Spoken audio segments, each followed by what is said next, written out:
আসসালামু আলাইকুম ভিউয়ার্স, আপনি ভিপিএন ছাড়াই ফেসবুক ব্যবহার করতে পারবেন। এজন্য আপনার একটা অ্যাপের প্রয়োজন হবে, সেটা হচ্ছে অপেরা মিনি, যেটা আমাদের ফোনে অনেকের ডিফল্টভাবেই থাকে। আর যাদের নাই তারা অবশ্যই গুগল প্লে স্টোর থেকে ডাউনলোড করে চলে আসবেন। তারপর আমি যেভাবে সেটিংসগুলো করলাম আপনারা করে আপনার এখান থেকে ফেসবুকটা লগ ইন করে নেবেন।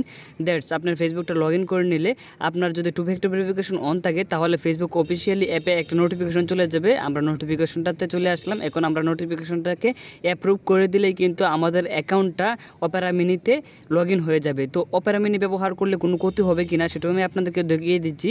তো এখান থেকে দেখেন আমার নোটিফিকেশনটা চলে আসছে। এখন আমরা নোটিফিকেশনটাতে একটা ক্লিক করব। ক্লিক করার পরে এখান থেকে আমরা এখানে দুটো অপশন চলে আসবে, মেবি দুইটাই চলে আসছে, নো ইটস নট মি, তো ইয়েস ইটস মি। তো ইয়েস ইটস মিতে দিয়ে দিলাম। এটাতে দিয়ে দিলে আমার অ্যাকাউন্টটা অটোমেটিকলি এখান থেকে লগ ইন হয়ে যাবে অপেরা মিনিতে। তো আমি এখান থেকে অপেরা মিনিতে চলে যাই, আমি দেখাই। দেখেন এখন কিন্তু এরকম আছে, অটোমেটিকলি দেখবেন লগ ইন হয়ে গেছে, আমার কোনো কিছু ক্লিক করতে হবে না। দেখেন অটোমেটিকলি কিন্তু আমার অ্যাকাউন্টটা চলে আসছে। এখন আমি সেভে ক্লিক করলেই কিন্তু আমার অ্যাকাউন্টটা এখান থেকে রানিং হতে শুরু করবে অপেরা মিনিতে। তো অপেরা মিনি অনেকেই ব্যবহার করছেন, আর যারা করছেন তাদেরকে আমি জানিয়ে রাখি যে অপেরা মিনিতে সমস্যা হবে কি না আমি আপনাদেরকে বলে দিচ্ছি, একটু সামনে গেলে বলে দিব। তো দেখতে পাচ্ছেন এখান থেকে আপনি যদি ফেসবুক ব্যবহার করেন তাহলে কিন্তু আপনার কোনো ধরনের ভিপিএনের ব্যবহার লাগবে না, কিন্তু একটু স্লো চলবে, কিন্তু আপনার ভিপিএন লাগবে না, ভিপিএনের মতন সমস্যা হবে না। তো আমার ভিপিএনটা কানেক্ট ছিল, দেখতে পাচ্ছিলেন উপরে। আমি ভিপিএনটা এখন অফ করে দিই। অফ করে আপনাদেরকে দেখাই যে আমার অপেরা মিনিতে ফেসবুকটা চলছে কিনা। আর ফেসবুক দু একদিনের মধ্যে অবশ্যই ঠিক হয়ে যাবে। তো আমি আবার অপেরা মিনিতে চলে আসলাম। দেখেন এখন কিন্তু ফেসবুক চলছে।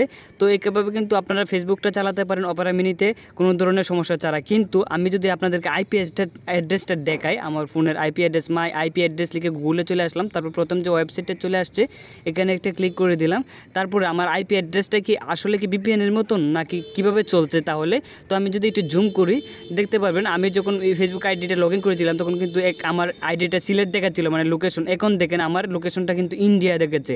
মানে আমরা অপেরা মিনিতে যে ব্যবহার করছি ফেসবুক, সেখানেও কিন্তু আমাদেরকে একটা ভিপিএন ব্যবহার করছে।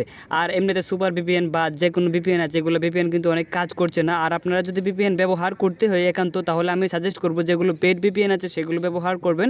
আর যদি আপনার ভিপিএন এগুলো ব্যবহার করতে ইচ্ছুক না হন তাহলে যেগুলোতে বেশি অ্যাড আসে সেগুলো ব্যবহার করলে আপনি অনেকটা সিকিউর এবং নিরাপদ থাকবেন।